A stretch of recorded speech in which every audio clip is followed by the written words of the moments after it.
Hi friends, welcome back to our channel home making ముచ్చట్లు. ఎలా ఉన్నారు? అందరూ బాగున్నారా? ఐ హోప్ అందరూ బాగున్నారని అనుకుంటున్నాను. నేను కూడా బాగున్నాను.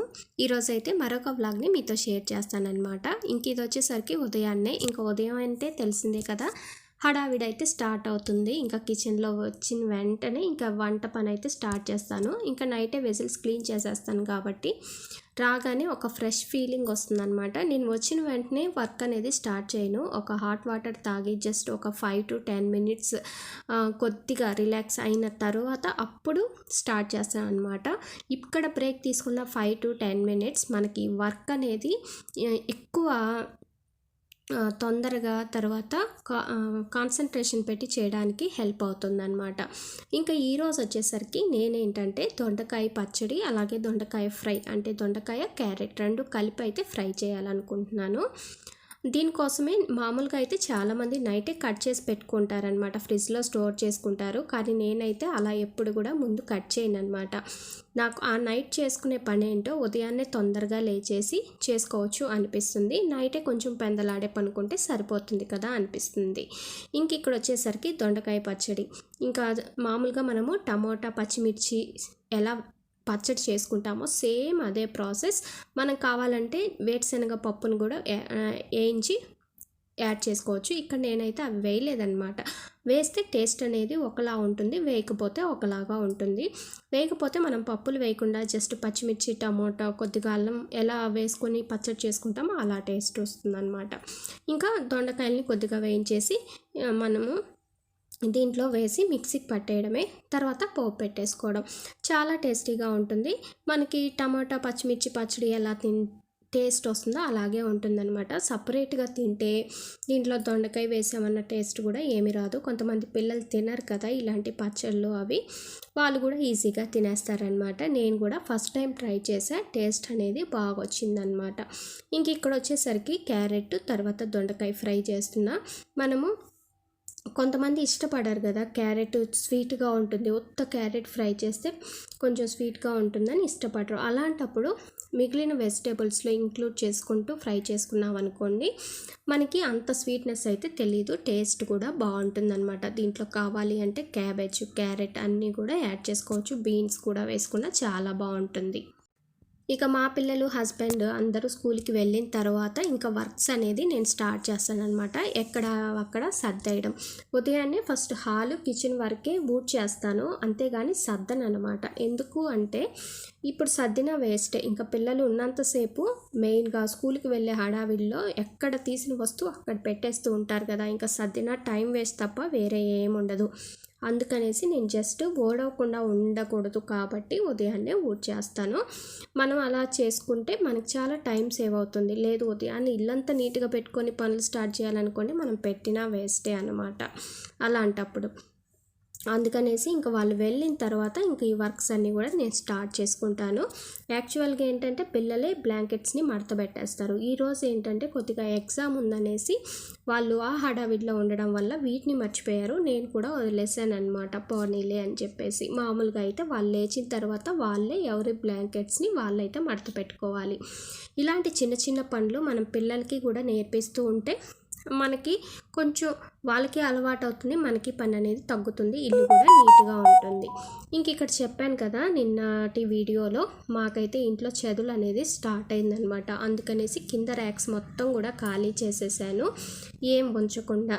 అయినా సరే ఇంకా మరుసటి రోజుకి చూపించాను కదా, ఇప్పుడు మరలా స్టార్ట్ అవుతుందన్నమాట.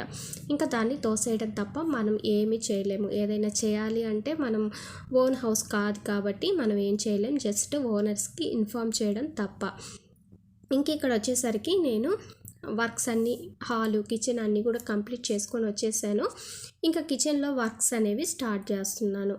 నేను ఒక ఓల్డ్ క్లాత్స్నే యూస్ చేస్తాను, కిచెన్ టవల్స్ లాగా సపరేట్గా అయితే ఏం కొనను. చాలామంది ఏంటంటే సపరేట్గా కొని వాటిని క్లీన్ చేయడానికి హాట్ వాటర్ వేసి, సర్ఫ్ వేసి, లిక్విడ్ ఇలా వేసేసి పెద్ద పని అయితే ఉంటుంది. నాకు అంత పని చేసే ఓపిక ఉండదు. పనిని చేయాలి కానీ స్పీడ్గా చేయాలి, పనిని తగ్గించుకోవాలి అన్న థాట్లో నేనైతే వెళ్తాను. సింపుల్గా ఉన్న పనులని సెలెక్ట్ చేసుకుంటాను. కాబట్టి మనకి ఎలాగూ పాత బట్టలు అయితే ఉంటాయి కదా కాటన్వి, అవి కట్ చేసి యూస్ అండ్ త్రో లాగా యూస్ చేసుకుంటా కిచెన్లో.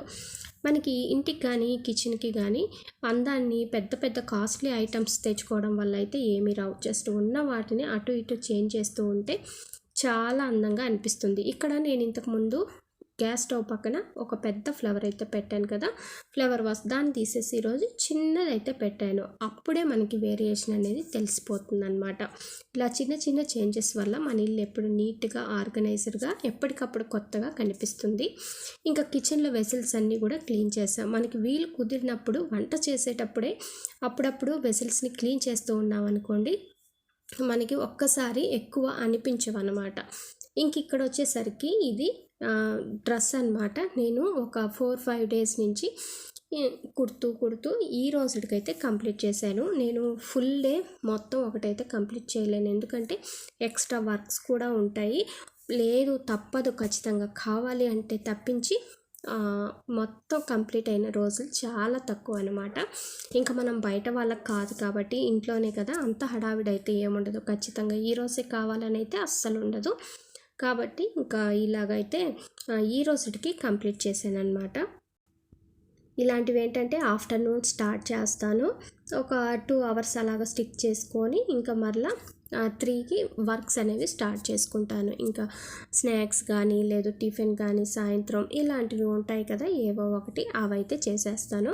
ఇంకా ఈ ఫ్రాక్కి కింద ఫ్రిల్స్ పెట్టాను అనమాట.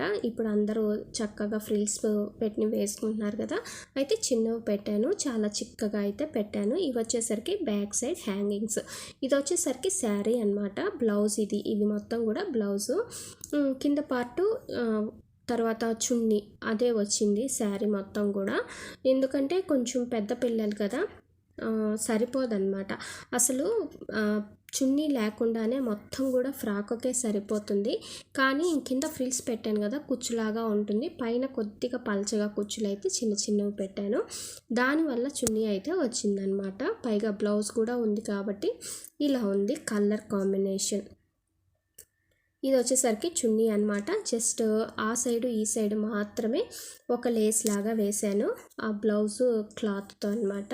ఇంకా హ్యాంగింగ్స్ ఇలాంటివి ఏమీ పెట్టలేదన్నమాట. మాకేంటంటే మా పిల్లలకి గుచ్చిపోకుండా చాలా సింపుల్గా ఉండడానికి ప్రిఫర్ చేస్తారు. హెవీగా ఉంటే అస్సలు ఇష్టపడరు అనమాట. ఇంకా అందుకని సింపుల్గానే కుట్టేశాను. ఇంక ఇక్కడ వచ్చేసరికి ఈవినింగ్ చేస్తున్నా, కర్రీ ప్రిపేర్ చేసి పెట్టేసుకుంటాను అనుకోండి. నేను 7కి అలాగా టిఫిన్ చేసేస్తాను. ఇంకా డిన్నర్ లాగా అదే తినేసి కొద్దిగా పెరుగన్నం అయితే తినేస్తారనమాట. ఇక్కడ నేను మనం కిచెన్ అంతా నీట్గా చేసేసుకున్న తర్వాత ఇలాంటి వర్క్స్ చేయాలి అంటే అస్సలు చేయాలనిపించదు, దాన్ని కదిలించాలనిపించదు అనమాట. కానీ ఏం చేస్తాం, చేయక తప్పదు. అలాంటప్పుడు నేనేం చేస్తానంటే కౌంటర్ టాప్ మీద ఒక కవర్ లాంటిది వేసేసి దాని మీద ఈ వెజిటేబుల్ కట్ చేసినవి కానీ తొక్కులు ఇవన్నింటిని కూడా నేను దాని మీద వేసేసుకుంటాను. దాన్ని డస్ట్బిన్లో వేసేస్తాను అనమాట. కౌంటర్ టాప్ ఎటువంటి డిస్టర్బ్ అవ్వకుండా ఉంటుంది, మరలా దాన్ని తుడుచుకోవడం అలా ఏం లేకుండా ఉంటుంది. ఇలాంటి టిప్స్ చిన్న వాటి వల్లే మనము ఇంటిని ఎక్కువ శ్రమ పడకుండా నీట్గా ఉంచుకోవచ్చు. మెయిన్గా ఎక్కడ తీసిన వస్తువులు అక్కడే పెట్టడం అనేది మనం పెడుతూ ఉంటే పిల్లలు కూడా నేర్చుకుంటారనమాట. నీట్గా ఉంచుకునేది వాళ్ళు చూసారనుకోండి, వాళ్ళు కూడా అలాగే ఉండడానికి ఇష్టపడతారు. మరి చిన్నపిల్లల గురించి అయితే నేను చెప్పట్లేదు, జస్ట్ ఒక 10-12 ఇయర్స్ నుంచి అయితే కొంచెం తెలుసుకుంటారు కదా పిల్లలు, అలాంటి వాళ్ళైతే నేర్చుకుంటారనమాట. ఇక్కడ నేను కొద్దిగా ఆయిల్ వేసేసి పూరీలు అయితే చేస్తాను. ఎక్కువ అయితే ఏమీ అయినమాట. మనం పొంగాలని చెప్పేసి ఎక్కువ ఆయిల్ వేసేసినంత మాత్రాన అవేం పొంగవు. కొద్దిగా వేసినా సరే గుంతగా ఉన్నవి తీసుకుంటే ప్యాన్స్ అనేవి మనకి ఆయిల్ కొద్దిగా వేసినా సరే పైకి వస్తుంది. కాబట్టి పూరీలు ఎలాగో మనం చిన్నవే చేస్తాం కదా, అందుకనేసి సరిపోతుంది ఈ ఆయిల్ అయితే. ఎక్కువ సార్లు ఆయిల్ అనేది హీట్ చేయకూడదు కాబట్టి. నేను పిండి కలిపేటప్పుడు ఎటువంటి ఆయిల్స్ ఇంకా ఎక్స్ట్రా ఏం యాడ్ చేయలేదు, జస్ట్ కొంచెం సాల్ట్ మాత్రం యాడ్ చేసి ఒక 4 అవర్స్ పక్కన పెట్టేశాను. అంతే, చక్కగా పొంగాయి, మెత్తగా కూడా వచ్చాయన్నమాట. ఇది ఓన్లీ గోధుమ పిండి మాత్రమే, మల్టీగ్రెయిన్ కాదు. నేను పూరీలు చేసేటప్పుడు ఓన్లీ గోధుమ పిండిని మాత్రమే యూజ్ చేస్తాను. అదండి ఇవాల్టి వీడియో అయితే. వీడియో నచ్చితే లైక్ చేయండి. ఇంకో మంచి వీడియోతో మళ్ళీ కలుస్తాం. వీడియో నచ్చితే please subscribe my channel. Thank